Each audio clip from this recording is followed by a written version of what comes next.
Ma? Huwag mo kong isipin. Kaya ako nagiging iyakin dahil masyado akong na-homesick sa Singapore. Mahirap po ba sa Singapore? Mahirap din. Mabait ang amo ko.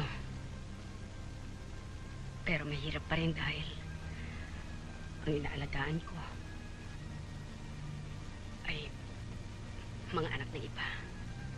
Hindi kayo.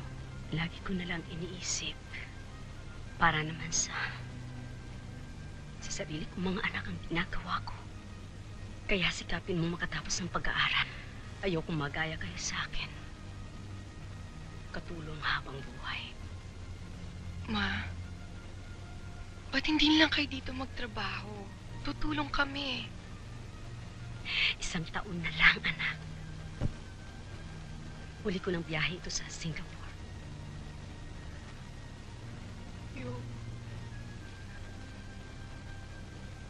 Yung tungkol kay Tita Neneng. Hindi naman namin. Hayaan mo na yon. Problema namin ang papa mo yon. Sige na. Matulog ka na. Ma, pwedeng dito muna ako. Gusto ko katabi ko kayo eh. Sige, anak. Halika.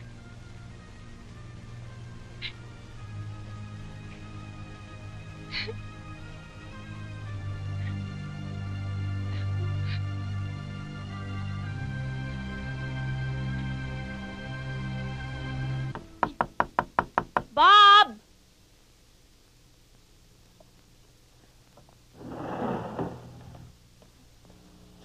Beatrice, Wala rito si Bob. kailangan na kailangan siya sa opisina. Pagbalik niya, pakisabi naman pumunta siya doon. Sige. Denise, sandali lang.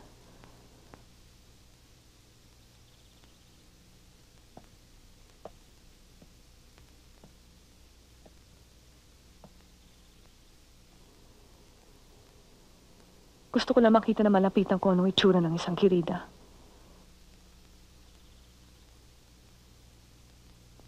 Huwag na tayo magbastusan, Beatrice.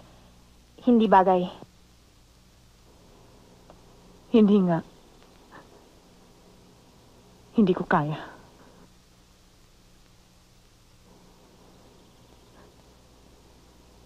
Masaya ka ba kay Bob?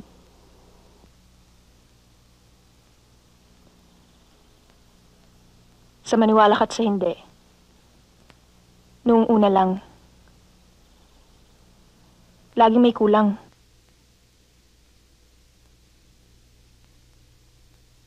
Kung gayo'y bakit? Ewan ko. Hindi ko naman plinano eh.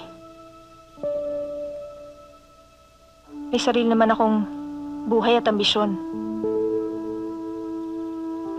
Ayun nga, pakiramdam ko. Hindi na independent ang mga kilos ko.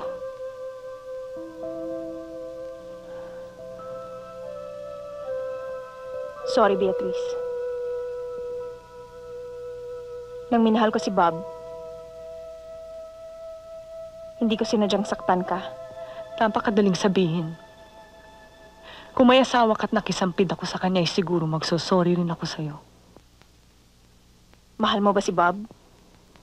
Nang malaman kong may nangyayari sa inyo ng asawa ko, ipinagdasal kong sana'y mamatay ka. Hindi kita masisisi. Hanggang sa na-realize kong nagagalit ako sa'yo. Hindi dahilan sa ginaagaw mo sa akin si Bob. Kundi dahil masaya kayo ni Bob. Kami kailanman ay hindi. It's all right, Agar. Don't bother. I'll see. Okay.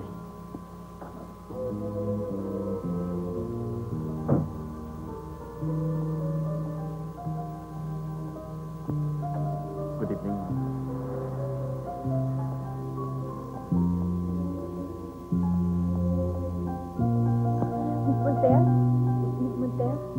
Bakit? Magandang gabi ho, Miss Montes. Alam kong kaibigan niyo si Governor Gallegos. Meron ho sana akong gustong ipasabi sa kanya. Ano yan? Pakisabi ho na mag-ingat siya. Meron ho mga tao na gustong pumatay sa kanya.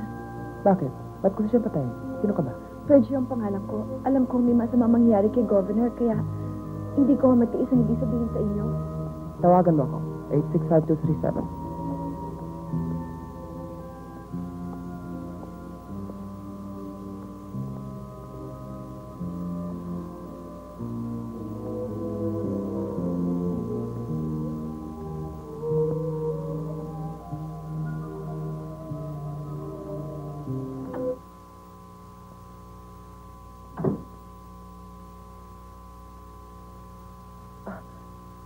Oh, sweetheart.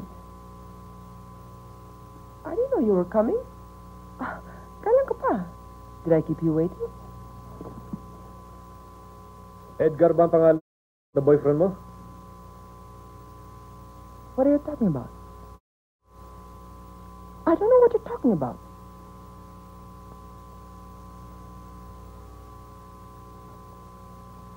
That's what I'm talking about.